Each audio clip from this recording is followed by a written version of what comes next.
everyone, how are you all? I think this is a wrong question because मुझे पता है आप सब कैसे हो क्योंकि फाइनल एग्जाम्स आने वाले हैं और आप सब बहुत टेंशन में हो कि अच्छे मार्क्स का कैसे लेके आएं। दिन रात 24 hours you are studying but this is not enough.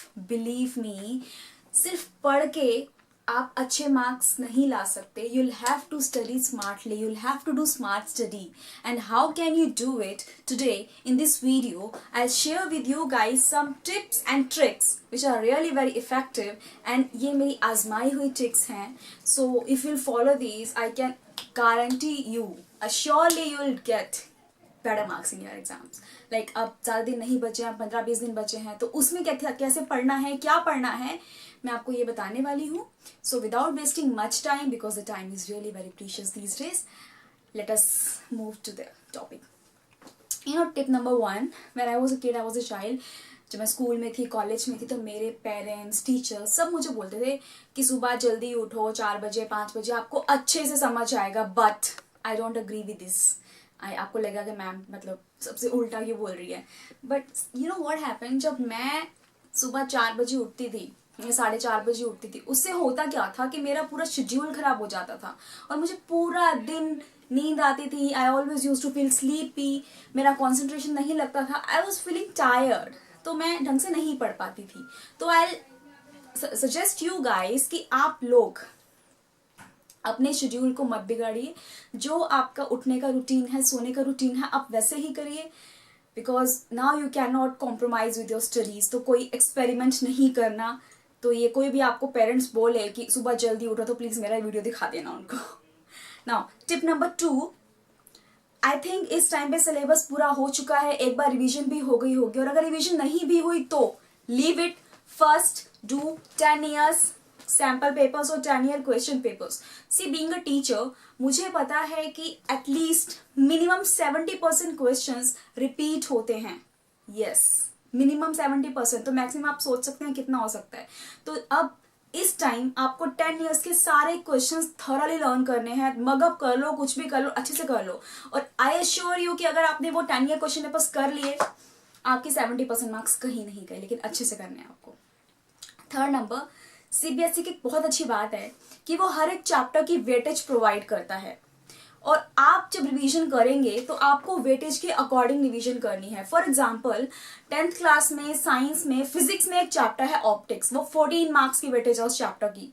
तो आप उस चैप्टर को पहले करो, फिर 12 मार्क्स, 11, 10 अकॉर्डिंगली आप प्रोसीड करो. क्योंकि ऐसा होता है कभी कभी कुछ चैप्टर्स नहीं हो पाते कवर. तो अगर आपके 2-3 नंबर के चैप्टर छूट जाते हैं तो कोई फर्क नहीं पड़ता. लेकिन अगर 14 नंबर का चैप्टर छोड़ के आओगे, समझ जाओ भैया क्या होने वाला है. सो वेटेज को आपको कंसीडर करना ही करना है. नेक्स्ट, आई नो सब बच्चे जोश जोश में टाइम टेबल बनाते हैं कि हम टाइम टेबल फॉलो करेंगे, बहुत अच्छी बात है.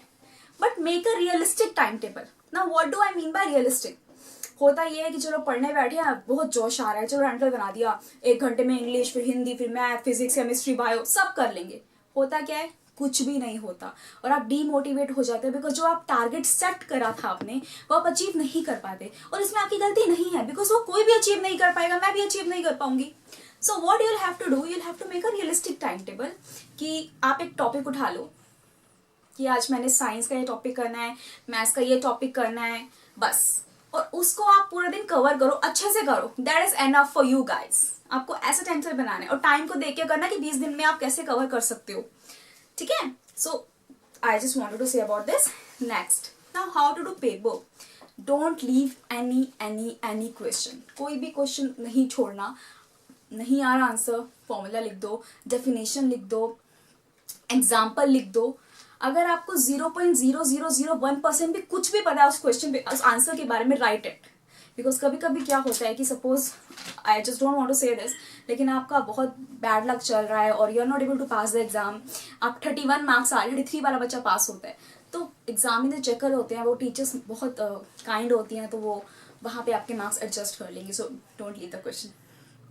नेक्स्ट, यू नो टीचर्स के पास सैकड़ों पेपर होते हैं चेक करने के लिए. और कभी कभी क्या होता है कि आपने एक ऐसा आंसर लिखा जिसमें एक लाइन होती है जो पूरे आंसर में बहुत ज़्यादा इन्फ्लुएंसिव होती है, कि उस लाइन के ऊपर आपके मार्क्स डिपेंड करते हैं.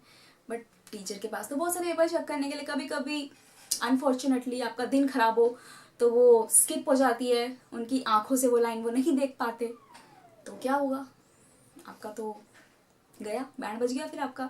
तो आपको क्या करना है, you will have to underline with a contrast pen your main और इन्फ्लुएंसिव पॉइंट, उनको अंडरलाइन जरूर करना है आपको। रेड पेन यूज मत करना, कोई भी पेन आप यूज कर सकते हो। And do not start new topic on the day before your exam. जो आपके रिवीजन में जो पहले चैप्टर में लूप होल्स रह गए हैं, आप उनको करो, उनको प्रैक्टिस करो, but do not start a new topic please.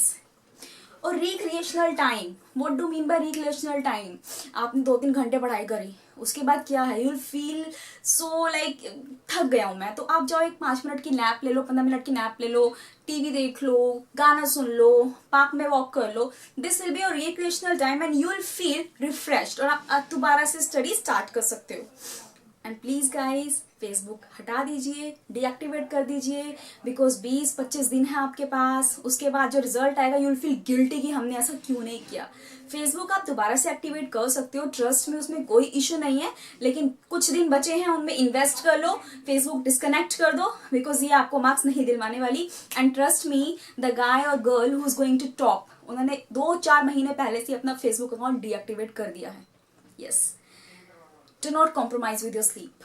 सोना जरूर है, ये नहीं है कि पूरी रात जागे हैं, सुबह भी जाग, दिन में भी जाग रहे हैं, ऐसा नहीं करना। हेल्थ खराब कर लोगे, क्वालिटी स्टडी नहीं हो पाएगी। आप क्वांटिटी स्टडी कर रहे हो बट आप क्वालिटी स्टडी नहीं कर रहे हो, कोई फायदा नहीं है आपको पढ़ाई करने का, seriously. Avoid junk food, spicy food, eat only घर का खाना, उससे आप अच्छा फील करोगे, हेल्दी फील करोगे, एक्टिवेटेड फील करोगे, लेथार्जिक फील नहीं करोगे, अच्छा सा कॉन्सेंट्रेशन पावर बढ़ती है आपकी, यू विल फील लाइट।